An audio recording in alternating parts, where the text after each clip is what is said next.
Good evening, ladies and gentlemen. Welcome to the Drag Show.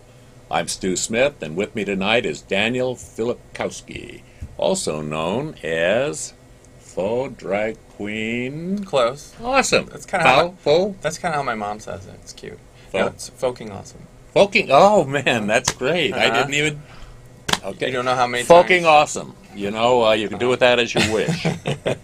I'm sure lots of people have, especially with a couple of drinks, and a good show.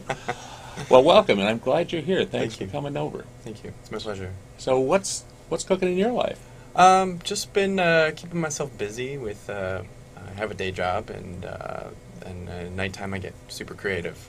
So that could entail like taking pictures, shooting some video, just hanging out, and then also doing performances. I'll do some of my own under my name, Folking Awesome, and also be back up in other drag queens numbers or whatever.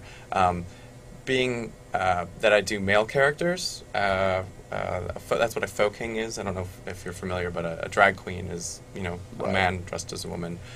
Folk queen is a genetic female dressed as a drag queen, as a woman.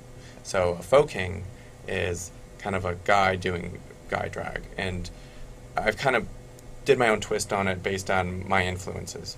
So I guess my influences would be like from music, David Bowie, David Byrne, Klaus Nomi, and of course John Waters. Those are like my biggest influences. For some reason, I hardly ever think of John Waters when I think of music, but that's just Well, probably me. those are just my influences. I know. Yeah, I yeah, kind for of looks I'm and poking things. the stick at you. Yeah. So, who are some of the favorite? Who are some of the shows you really enjoyed doing?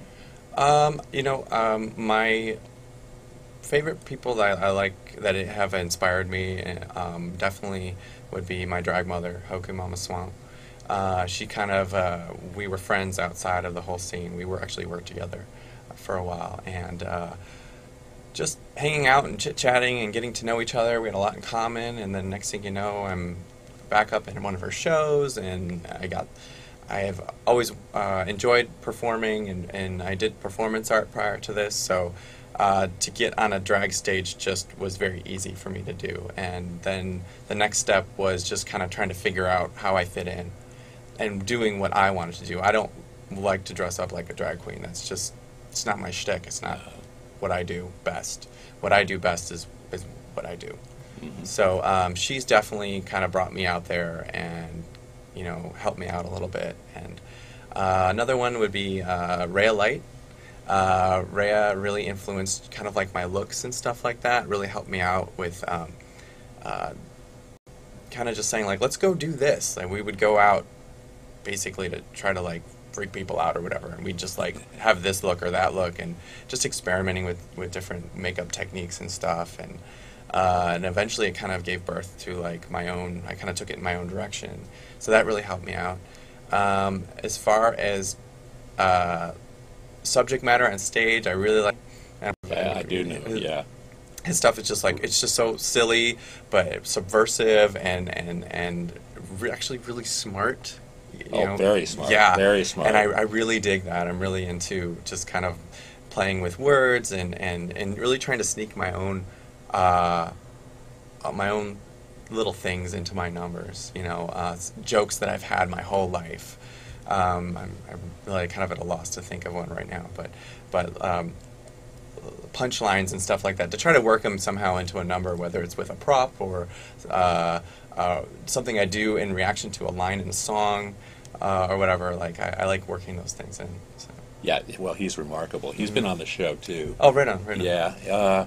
You talked about Rhea Light, who's really a brilliant performer, a great actress as well as a drag performer. Right. But did you got your start with Tranny Shack, and then you worked for a while with Anaconda in Charlie Horse? Actually, that's how I got my start. Yeah, with Anaconda gave me my first break. Okay. Yeah, I was taking pictures at Charlie Horse for,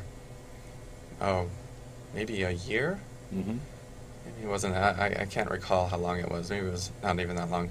And I don't know, one day I just I had already kind of thought of a drag name for myself, Folking Awesome. I thought of it on my bike at 5 o'clock in the morning on the way to work one day. And I was on the way to work, I worked with Hoku and actually got there, and I was like, I got it! And she thought it was just ridiculous, so I was like, perfect. So maybe 9 months later, I had an idea, and I approached Anaconda one night, and I said, hey, I have this idea, I don't know if it's going to work. She's like, I don't care if it doesn't work. So no expectations. Yeah. That's perfect. That's exactly what I needed to kind of get me motivated enough to get up there, and I was terrified.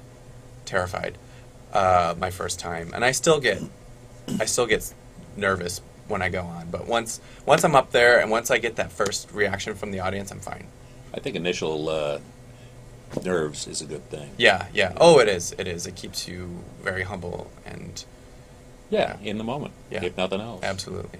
So after that, I was started doing more performances at TR Sensation as well. Okay. And that really became like my drag family, as far as then that's where Hoku performed often. I mean, everyone kind of was like also performing at Charlie Horse as well. It was very interchangeable, and TR Sensation was a small Monday night show. Sometimes we wouldn't even have more than 6 people at our show or whatever, and it was very experimental. So it was a good way for me to kind of get in there, because I really didn't have my look down. I knew what kind of music I liked. I was still very green. I still consider myself very green, actually. But then it was just, I didn't know what I was doing.